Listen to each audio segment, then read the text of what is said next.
What's a secret you discovered that changed how you see someone? My grandmother's locket was gone from my jewelry box. It was the third piece to disappear in 2 months. I knew my roommate, a single mom named Sarah, had taken it. She was behind on rent, and I'd heard her on the phone crying about bills. I was furious, heartbroken. I was ready to call the police. Before I did, I wanted proof.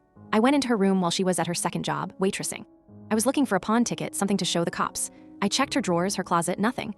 Then I looked in the small recycling bin next to her desk. I saw a crumpled receipt. I smoothed it out. It was a pawn ticket, but it was a buyback receipt, dated last Friday.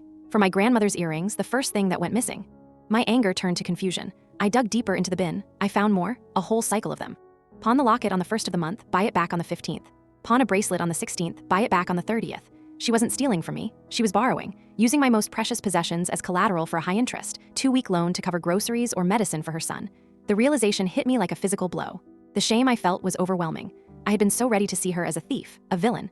The truth was so much sadder. She was just desperate and trying to do the least amount of harm possible while keeping her child alive. On her desk, I saw a calendar with a big red circle around today's date. The note next to it just said, "Locket final day." I knew what that meant. If she didn't buy it back today, it would be melted down. She was going to lose it for good. I didn't even think. I grabbed my purse, went to the pawn shop, and bought the locket back myself. It cost me nearly $400.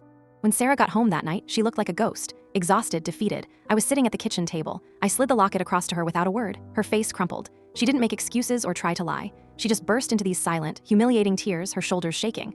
"I was going to get it back," she whispered, her voice thick with shame. "I promise. My son needed a new inhaler."